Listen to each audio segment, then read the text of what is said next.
এই পিরিজপুর-3 মঠবাড়িয়া আসন উপহার দেব না? সবাই হাততালি দেখান।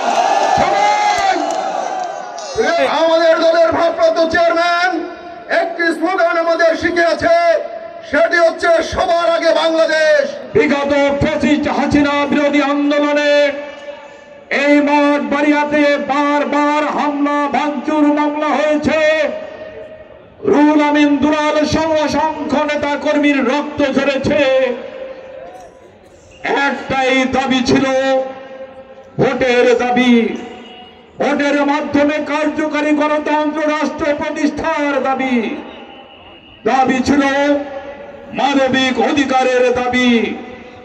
আমরা সেই দাবি আদায়ের সংগ্রামে 5 আগস্ট বিপ্লবের মধ্যে দিয়ে বাংলাদেশে যে নির্বাচনী সুবাতাস বইছে, আমরা এই মঠবাড়িয়ায় আমাদের সেই সুবাতাসকে এই মঠবাড়িয়ার উপজেলার জনগণ দ্বারে দ্বারে পৌঁছে দিয়ে নির্বাচনী ব্যালটের মধ্যে দিয়ে সেই কার্যকারী গণতান্ত্রিক রাষ্ট্র প্রতিষ্ঠার ধারাবাহিকতা বজায় রাখবেন বলে বিশ্বাস করি।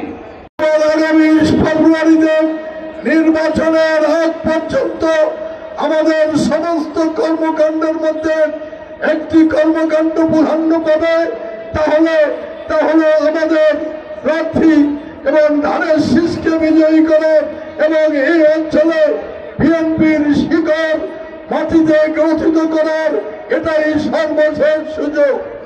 আমাদের দলের ভারপ্রাপ্ত চেয়ারম্যান একটি স্লোগান আমাদের শিখিয়েছে, সেটি হচ্ছে সবার আগে বাংলাদেশ।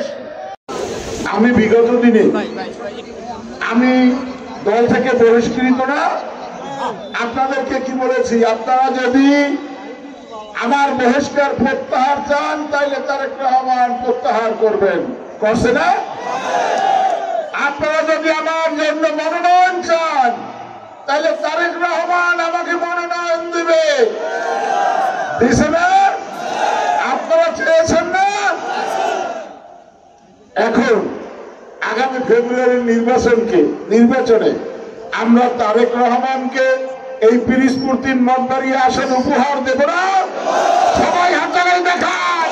সবাই প্রিয় বন্ধুগণ, এই জনসমুদ্র প্রমাণ করে ধানের শীষের বিজয় সুনিশ্চিত ইনশাআল্লাহ। আসলে সংখ্যা নির্বাচনে আমরা সবাই ধানের শীষ প্রতীকে সবাই ভোট দেবেন।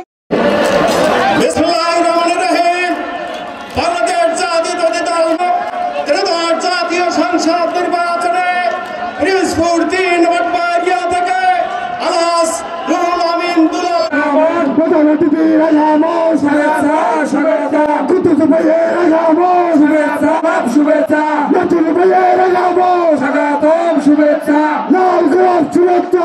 পরাধীন ভোটকে ঘুরে ধরার মতো খেয়ে ফেলতে হবে, আজ থেকে সেই কাজ করবেন। আমি এ পর্যায়ে আপনাদের সংগঠন দ্বারা বলবেন, আমি আরো অনেকে আছে পরবর্তীতে তাদের যোগদান জানানো হবে। ধন্যবাদ। আমরা দেখতে পাচ্ছি মিরুখালী ইউনিয়ন থেকে জনাব জসীমউদ্দিন ফরাজীকে 1 মিনিট বক্তব্য রাখার জন্য।